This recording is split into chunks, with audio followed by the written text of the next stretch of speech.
Dan untuk tema sebenarnya inilah dia, kenapa harus ada kewajiban ibadah untuk manusia. Sebenarnya kalau kita bertanya, memiliki pertanyaan seperti itu sebenarnya konyol, ya. Bahkan terkesan kurang ajar. Karo pangerane kok diperintah kok tekon. Tapi secara manusiawi kita pasti punya sifat itu, pasti. Dalam hati kecil kita pasti pernah bertanya, kenapa juga kita harus beribadah? Tidak saat ini, saat dulu, saat besok, atau besoknya lagi, pasti ada timbul rasa pertanyaan itu dalam hati kita. Makanya itu malam ini kita bahas, insya Allah pertama kali kita bahas, dan insya Allah yang terakhir kita bahas. Setelah ini jangan lagi ada pertanyaan kenapa kita harus beribadah. Karena bahaya kalau sampai tanya terus begitu, kenapa harus ibadah, kenapa kudu zakat, kenapa kudu haji. Kalau tanya begitu akhirnya timbul keraguan, itu bahayanya di situ. Makanya kalau bisa ini yang pertama dan ini yang terakhir. Setelah itu biar iman kita makin imbuh saitik lah, sak milih ndak apa-apa, yang penting nambah daripada berkurang. Ini sambil baca ya materinya, karena tidak menguasai penuh materinya. Jadi itu tadi, kenapa pertanyaan itu muncul, karena wajar Allah memang mengadukan kita akal pikiran untuk dapat bertanya. Kita dikasih hati pikiran agar bisa bertanya. Itu kalau anggapan para ulama itu sah-sah saja, itu manusiawi, tapi jangan terus-menerus bertanya.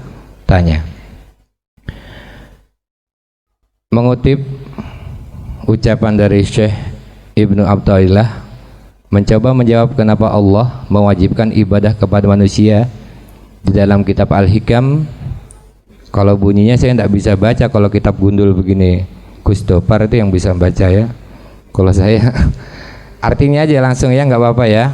Sepurane tidak bisa baca kitab kuning, saya tidak pernah baca. Allah memaklumi rendahnya semangat hambanya untuk berinteraksi dengannya, maka dari itu dia mewajibkan adanya ketaatan untuk mereka sehingga dia menggiring mereka kepadanya dengan belenggu kewajiban. Bisa dipahami bahasanya itu. Allah memaklumi rendahnya semangat hambanya untuk berinteraksi dengannya. Interaksi dalam arti apa? Beribadah, terutama sholat, zikir, itu berinteraksi dengan Allah. Maka dari itu dia mewajibkan adanya ketaatan untuk mereka sehingga dia menggiring mereka kepadanya dengan belenggu kewajiban.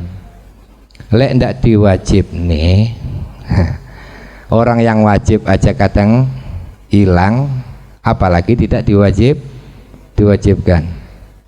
Dalam hitungan skala ibadah sunnah sama wajib banyakkan mana? Kalau diukur dari skala, banyakkan yang sunnah. Tapi kenapa yang sunnah itu juga jarang kita kerjakan? Jangankan yang sunnah, yang wajib aja kadang-kadang ketinggalan. Saya sendiri juga begitu.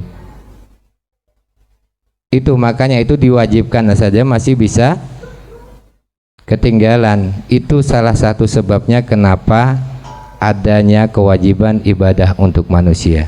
Ini menurut Syekh Ibnu Athaillah di dalam kitab Al-Hikam.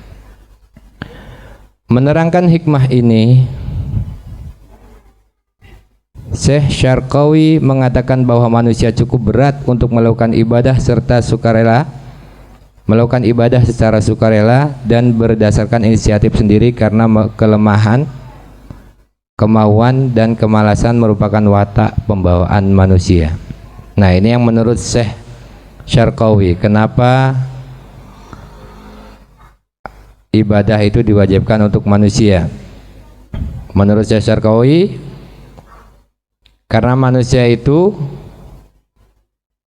ada kelemahan, ada kemauan, dan ada juga kemalasan. Tinggal nimbang aja berat yang mana. Makanya Allah mewajibkan hal itu.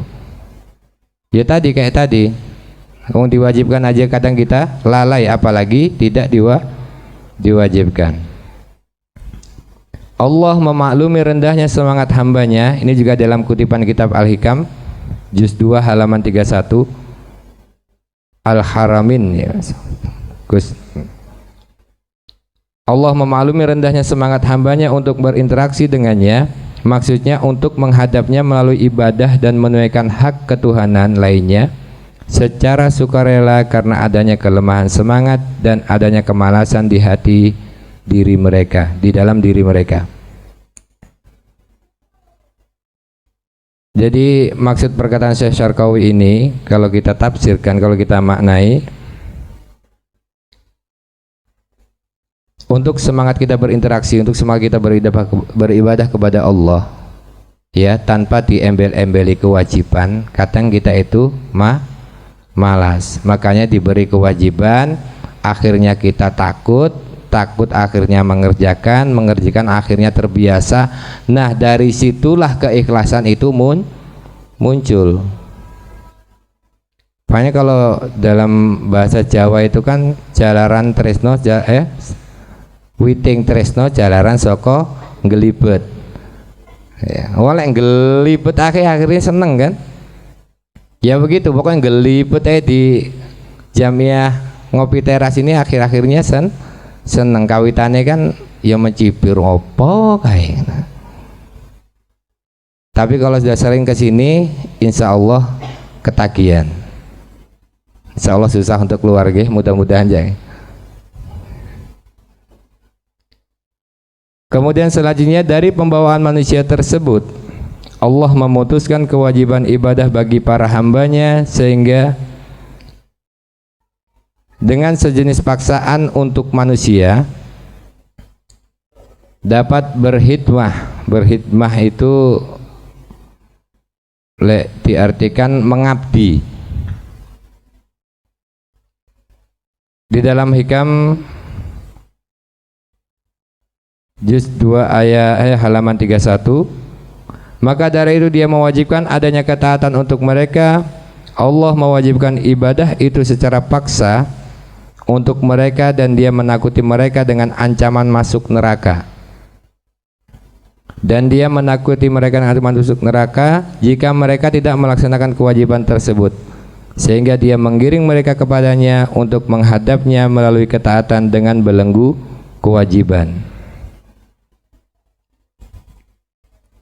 Jadi yang ketiga, kenapa kita ada kewajiban untuk ibadah, yaitu bahkan kita sampai diberi ancaman kita akan masuk neraka. Memang tempat kita aslinya memang surga, ya, surga, rumah kita yang asli.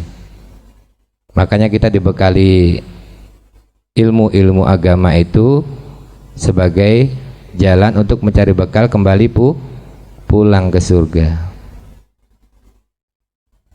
Kenapa neraka diciptakan? Pernah saya sampaikan dulu di awal saya menjadi pemateri. Neraka diciptakan itu untuk membersihkan diri manusia dari dosa-dosa.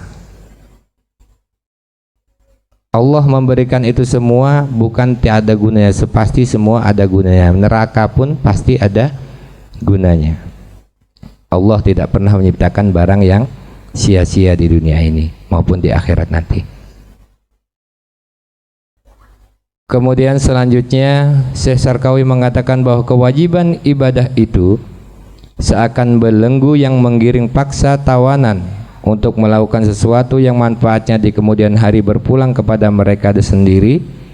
Hal ini serupa dengan kewajiban ibadah yang sekali lagi manfaat serta kebahagiaannya kelak di kemudian hari kembali kepada makhluknya. Seperti yang dikatakan Kiai Asrori, kita lahir ke dunia kan tidak bawa apa-apa, sama Allah dilengkapi. Semua ada di dunia ini. Dewe disangoni kon urip ning dunia, dikasih apa-apa, nanti pulang dikasih hadiah. Ya tergantung Di dunia yang kita cari apa hadiahnya kan ya tergantung lombanya. Kalau ikut lomba golek dosa ya hadiahnya neraka. Kalau lomba golek pahala hadiahnya surga. Ya cuman itu tujuan kita sebenarnya. Lek dipahami. Tapi jangan terlalu dalam ya mikirnya ya. Kalau untuk saat ini happy aja, santai aja. Islam tidak sekejam apa yang kalian bayangkan. Islam kan rahmatan lil alamin.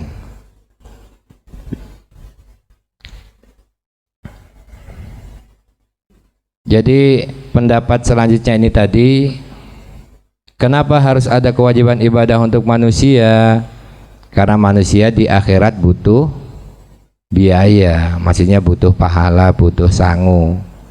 Lah nek kono ndak bawa apa-apa ya ngaplo. Ibaratnya orang di dunia itu menjadi fakir miskin ning kono, mek ngenteni wewean. Karena tidak punya ganjaran. Kemudian udah mau habis sudah ini. Selanjutnya Syekh Syarkawi menyebut sikap seorang wali terhadap anak kecilnya sebagai ilustrasi kewajiban ibadah. Menurutnya seorang wali mendidik dan memberikan aturan bagi anak kecil yang mana itu berat dan tidak disukai oleh si kecil itu, tetapi aturan tersebut mengandung manfaat di kemudian hari bagi si kecil yang akan disadari maslahatnya kelak ketika ia dewasa. Yang terakhir, kenapa harus ada ibadah kewajiban untuk manusia? Kewajiban ibadah untuk manusia, ya. Rata-rata manusia itu tidak pernah berpikir pahala itu rupane kaya apa. Oleh ganjaran, oleh pahala, makanya gitu toh kan? Karena kita nggak ngelihat langsung hadiahnya. Kalau kita dikasih hadiahnya langsung malu kita. Hadiahnya sak witi dosane sing gembol kuwedi. Contoh misal tangan kanan ini pahala, tangan kiri dosa. Lek pahalane akeh, tangan kanan tambah dawa, tambah gede. Lek misalnya dosane sing akeh, tambah dawa, tambah gede kan kelihatan. Yang banyak dosa sama yang enggak. Itulah kebesaran Allah merahasiakan semua itu agar kita bisa menjalankan kehidupan ini sebagaimana yang telah ditetapkan oleh Allah.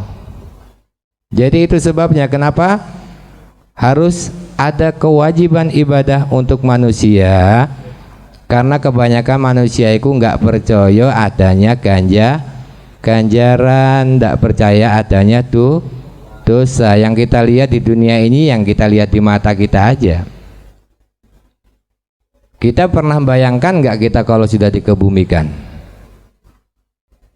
Makanya ada ziarah kubur, ada takziah yang kita menghantarkan jenazah ke sana biar kita memahami rasanya menjadi orang meninggal. Biar kita paham hidup kita itu tidak lama.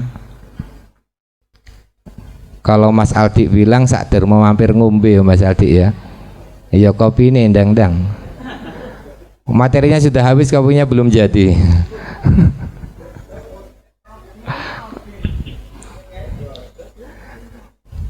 Ambil lungguh minta kita Mas Aldi. Jadi itu alasannya yang pertama, kenapa harus ada kewajiban ibadah untuk manusia. Yang pertama, Allah menyadari kelemahan hambanya, makanya dia diberi kewajiban. Kemudian yang kedua, Allah tahu, Maha tahu kalau manusia ini memiliki sifat malas. Makanya ada kewajiban. Kemudian yang ketiga, Allah memberikan ancaman kepada kita akan masuk ke dalam neraka kalau tidak melaksanakan ibadah. Disitulah. Kemudian yang keempat, kenapa harus ada kewajiban ibadah untuk manusia? Karena rata-rata pikiran orang awam itu tidak percaya adanya pahala. Sampai sekarang pun tidak ada yang tahu rupane pahala kayak apa. Ada yang pernah dapat bocoran nggak pahala kayak apa rupanya? Lek ganjaran kan ya sama aja ganjarannya sama pahala. Yang kita tahu di dunia, kita kerja dikasih upah, kita berjasa dikasih upah, rakyatang cuman matur nuwun, itu kelihatan. Tapi kalau pahala dari Allah tidak akan pernah nampak, ngunduh esok di akhirat. Makanya ada peribahasa mengatakan wong nandur bakal ngunduh. Kalau kita nggak pernah nandur, nggak akan pernah ngunduh. Mek nuno tae ujung-ujungnya yang padang mahsyar ditinggal. Logikanya seperti itu ya. Karena Allah memberikan gambaran alam seisinya ini untuk bekal ibadah kita semua. Allah menciptakan bermacam-macam bentuk manusia. Ada yang kaya, ada yang miskin, ada yang ganteng, ada yang kurang ganteng, ada yang cantik, ada yang kurang cantik. Allah menciptakan itu semua pasti ada gunanya. Kalau Allah menciptakan sama, serono enggak? Manusia baik, semua ibadah, semua cantik, semua ganteng, semua. Nggak ada yang jelek sama sekali. Gak ono maling, gak ono rampok, gak ono penipu. Kira-kira asik nggak hidup kayak gitu? Ya kalau saat ini kita berpikir ya asik-asik aja ya, karena aman. Tapi tidak mungkin kalian seharian hidup seperti itu tidak akan merasa asik. Allah menciptakan perbedaan itu untuk kenikmatan manusia semuanya. Ada siang, ada malam, ada susah, ada senang. Coba malam tok ndak enak. Ada di negara mana itu yang siangnya cuma sebentar, malamnya yang panjang. Ada juga yang siangnya lama, malamnya cuma sebentar. Coba kalau lihat pas bulan Ramadan di Khazanah Islam, ke apa nama acaranya itu, ada posone sampai melebihi kita yang ada di Indonesia. Kita bersyukur juga hidup di Indonesia karena semuanya berada di tengah poso ya sedino ya, ndak sampai sedino suwengi. Kalau di negara-negara yang geografisnya ndak strategis ya seperti itu.